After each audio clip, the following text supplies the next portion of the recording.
Have you ever considered that Britain actively lost the American Revolution through catastrophic strategic errors? This document completely shifts the perspective on the birth of the USA. Welcome to Strategic Labs. Like and subscribe for more strategic insights. Okay, so let's dive right into the strategic postmortem.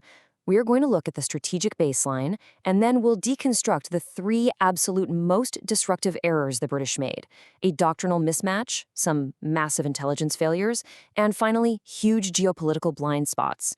Then we'll see how the whole thing imploded at Yorktown. First up, Section 1, the strategic baseline, arrogance and assumptions. We really have to establish where the British head was at from day one. They viewed the colonies as this totally exploitable resource engine, right? So their objective was highly clinical: keep that mercantilist economy churning and rapidly squash what they thought was just a fleeting civil insurrection. The master plan was basically to capture major ports, Boston, New York, Philly, Charleston, and then just sit back and rely on a massive wave of loyalist support to restore order. I mean, it sounds solid enough on paper, but the actual execution was fundamentally completely flawed. Which brings us to our first major disruption, Error 1, doctrinal mismatch. Conventional versus irregular warfare. So, to really get this, we have to talk about asymmetric warfare. Basically, this is when opposing forces have significantly different military power and completely different tactics. The British commanders were totally indoctrinated in traditional European set-piece battles. They literally expected the Americans to just line up in formal formation so they could have a traditional siege. They were wildly unprepared for the kind of asymmetric, gritty warfare required in the dense, decentralized geography of the Americas. And the contrast here is just stark. On one side, you have the British Army. Strict discipline, linear formations, and completely handcuffed to these incredibly slow transatlantic supply lines. And on the other side, the Patriots.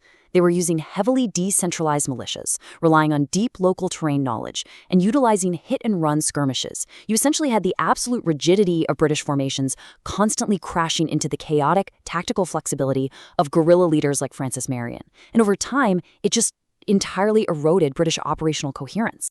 All right, moving on to our second major disruption, Error 2, intelligence failures, and specifically, the myth of the Loyalist uprising.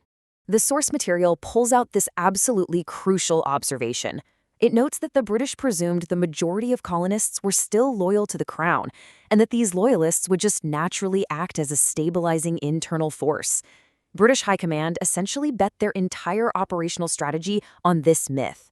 They severely, and I mean severely, underestimated the fierce ideological drive of the Patriot cause. So let's break down how this cycle of failure actually played out on the ground. Step 1, the British capture a coastal city, say Charleston. Step 2, they wait for the Loyalists to secure the surrounding rural interior. But here comes Step 3, reality hits. Patriot militias were actually the ones dominating the countryside, which leads straight to Step 4. The British forces end up totally isolated, constantly outmaneuvered, and financially drained in the rural areas without ever actually gaining true political control.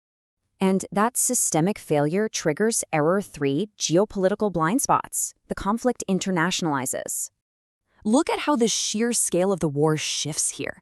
Before 1778, Britain was fighting just the 13 colonies. The focus was totally on direct suppression and localized control. But because they couldn't crush the rebellion quickly, they completely opened the door for foreign intervention. After 1778, boom, France, Spain, and the Dutch Republic enter the fray.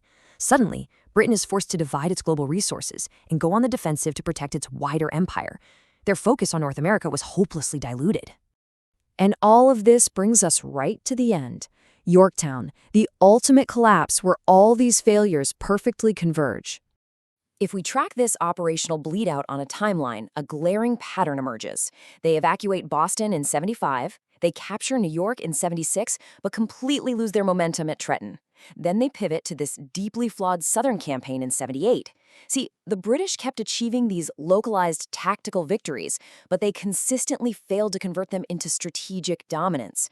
It was a slow-motion drain that led right into the trap at Yorktown in 1781. So, General Lord Cornwallis digs his forces in at Yorktown, Virginia, and he chooses this position based on one massive fatal assumption, that undisputed British naval supremacy would just magically be there to protect his supply lines or pull him out if things got hot. It is quite literally a textbook example of lethal institutional hubris. And here is exactly how that trap snaps shut. Remember that geopolitical blind spot we just talked about? Yeah, it proved fatal. The French Navy, led by Admiral de Grasse, defeats the British fleet at the Battle of the Chesapeake and entirely blocks the bay. Meanwhile, Washington and Rochambeau encircle Yorktown by land. The British supply lines? Severed. Escape routes? Gone. Checkmate. Think about this number for a second. 7,000.